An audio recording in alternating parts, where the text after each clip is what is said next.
Euro 7 emissions laws won't come into force until mid-2025 for passenger cars and 2027 for every other type of vehicle on the road.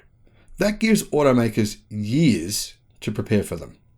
And yet, they're fighting against them. I've said a few times on this channel that I will never be buying a Volkswagen electric car. And some other brands, it turns out. Unfortunately, certain automakers are trying to stop Euro 7 emissions regulations. Why? Because they're not ready for them. Apparently, these car companies are taking electrification very seriously, but they're lobbying against Euro 7 emissions regulations. I find it hard to marry those two things together. Hello, my friends. Welcome to the channel, Electric Viking. Great to see you. My name's Sam Evans. I'm coming to you from Melbourne in Australia. Won't be here for much longer, though. Be in Thailand very soon. I'm sure you know why by now. Thank you for tuning in. It's great to see all of you, and thank you all so much for contributing and helping me over the last few months with this scenario that's happened. Everyone's just been absolutely incredible. Now, I would love to see as many of you as possible at Fully Charged in Sydney. It's coming up now. It's not far away. It's in March. It's in about a month from now. So Fully Charged in Sydney, make sure you come, or if you can, if you're in Australia, you should come. It's going to be really, really good. I'll be presenting there a few times on some different issues. One of those being which automakers are going to enter bankruptcy soon or be in trouble very soon.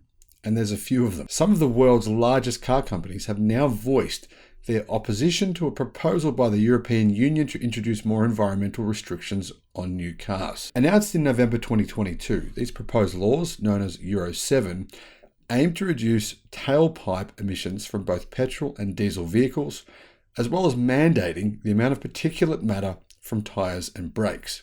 The main thing, though, that these automakers are complaining against is the emissions from exhaust pipes. They say it's not fair. I say neither is cancer. Seriously. I mean, it's been proven now without any question that these emissions do cause cancer. And I can tell you now, dealing with that or having someone close to you dealing with that is pretty terrible. So I think it's worth actually carrying through with these emissions regulations from the European Union. And I'm hoping that Volkswagen and the other companies protesting against this and basically trying to stop them from happening will be unsuccessful. Now the automotive industry is coming forward to denounce the proposals during the consultation period, with a number of key players warning as many as 300,000 jobs are at risk if the laws are to be enacted. Why would 300,000 jobs be at risk? Well, the German automotive industry is very concerned that they are going to be displaced by electric cars coming from Tesla and China. Very concerned. They've voiced these concerns numerous times. It's one of the reasons why Herbert Diess was fired.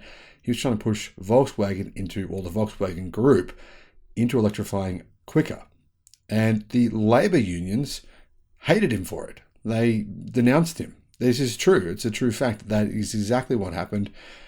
And unfortunately, that meant that Volkswagen's transition to electric vehicles will happen slower. In its current form, the European Union's Euro 7 proposal contains completely unrealistic time targets. A spokesperson for Volkswagen told German publication Automobilwoche, adding it was not feasible in terms of deadlines to the manufacturers. A spokesperson for BMW echoed these sentiments, saying Euro 6 and in particular Euro 6D are effective and already cover 95% of all statistically relevant driving situations, resulting in air quality being measurably improved, the company said. Well, interesting, isn't it, that we just found out that BMW's plug-in hybrids emit 300% more pollution than they claim. 300%. BMW is basically lying about the pollution its cars cause. It's trying to pretend that nobody's going to find out. Maybe they won't. The media hasn't really been reporting on it. However, the European Union's draft, says BMW, focuses precisely on such special cases, in other words, the 5%, instead of reducing the limits for everyday traffic more strongly, as proposed by the European Automobile Manufacturers Association. This is more Toyota spin coming from BMW. I'm not surprised. Complying with Euro 7 would bring cost increases that could deter customers from buying these new cars. warned Renault's CEO and president of the European Automobile Manufacturers Association, Luca De Meo. Or it'll just mean they'll go and buy electric cars from other manufacturers instead. That's what they're really concerned. De Meo from Renault said the cost of compliance would result in cars being on average 3,000 Australian dollars or around about 2,000 US dollars more for the customer, reducing new car sales by 7 to 10%. Now, personally, I think 2,000 US dollars is a pretty small price to pay for a vehicle that's going to cost you way less to run, operate, is going to last a lot longer. I mean, look at the new battery technology we're seeing. Over the last few years, we're seeing batteries in cars now last for up to 1 million kilometers, even more than that. Renault said, as their reason for opposing the regulations, this could extend the lifespan of the fleet, meaning older cars with higher emissions stay longer on the roads. Now, actually, that's a good thing because manufacturing a car takes a lot of emissions. So having older cars stay on the roads, even though it does suck having those top-up emissions, is still a net benefit.